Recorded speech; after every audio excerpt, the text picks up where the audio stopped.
मुख्यमंत्री या सर्वांना इशारा देऊ इच्छितो की या ठिकाणी आमच्या नेते 5.5 तास मध्ये बसलेले आहेत.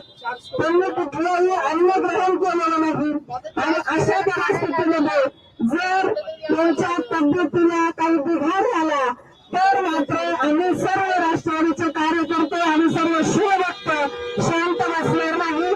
पालकमंत्र्यांना वेगळा घातल्याशिवाय राहणार आहे याची नोंद कलेक्टरांनी आणि पालकमंत्र्यांनी द्यावी. अतिशय रगील स्वरूपाचं काम करणारं हे सरकार पीएमआरडी असेल त्यानंतर सर्वच प्रशासन असेल या ठिकाणी अशा रगील स्वभावाचं सरकार आणि सगळं प्रशासन आहे. म्हणजे कुठल्याही प्रकारचं संवेदनशीलता यांच्यामध्ये राहिलेली नाही.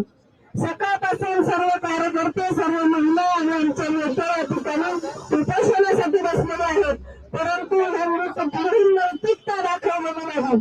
अशा पद्धतीने हे नैतिकतेचा कधी विचार न करणारे सरकार तुटल म्हणजे ठोके सरकार या ठोके सरकारचा मी निषेध करतो आणि ज्या पद्धतीने आमचे प्रवक्ते विकास म्हटले त्या पद्धतीने आम्ही 3:30 वाजता या ठिकाणी रस्ता रोको सुद्धा करणार आहोत. खरं तर सकाळपासून शांततेच्या मार्गाने आम्ही या ठिकाणी बसलेले आहोत परंतु कुठल्याही प्रकारची हालचाल या सरकारची या प्रशासनाची दिसत नाही. अतिशय रगीलपणाची भूमिका हे सरकार येत आहे. खरं तर त्यांना कदाचित त्यांचा अंत पाहायचा असेल परंतु त्यांना माहिती नाही की आम्ही सर्व शेतकऱ्यांची लेकरं आहोत त्यामुळे आम्ही आज पण त्यांच्याकडून हे काम झालेलं नाही तर मुदत उपोषण या ठिकाणी अशाच पद्धतीने सुरू राहील याची या शासनाने प्रशासनाने आणि सरकारने नोंद घ्यायला पाहिजे. खरं तर अतिशय कमी पैसा लागणारा हा रस्ता आहे.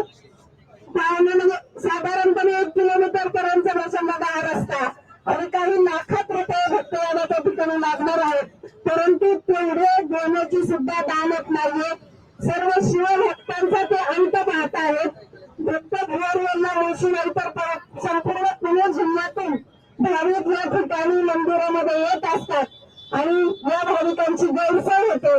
त्या ठिकाणी शाळा आहे शाळेत जाणाऱ्या आईवडील मुलांना शाळेत घेऊन जातात त्यावेळेस त्या ठिकाणी अनेक अपघाताचे प्रसंग त्या ठिकाणी घडलेले आहेत. गर्भवती महिलांना त्या ठिकाणी त्या रस्त्यावरून जाताना त्रास झालेला आहे. अशा सर्व घटना घडत असताना सुद्धा हे निद्रिस्त अवस्थेत असलेले हे सरकार या सरकारचा आम्ही सर्वजण या ठिकाणी निषेध करतो आणि त्यांना पुन्हा निर्वाणीचा इशारा देतो की हे आंदोलन तुम्ही ज्या पद्धतीने चुकीच्या पद्धतीने रगीलपणा करत आहात तर आम्ही सुद्धा सत्तेच्या मार्गाने हे आंदोलन असंच सुरू ठेवू. जोपर्यंत न्याय मिळत नाही जोपर्यंत त्या रस्त्याचं काम तुम्ही सुरू करत नाही त्यापर्यंत आम्ही सर्व या ठिकाणी उपोषणासाठी बसणार आहोत याची नोंद सरकारने पालकमंत्र्यांनी आणि या प्रशासनाने घ्यावी. जय हिंद हर हर महादेव.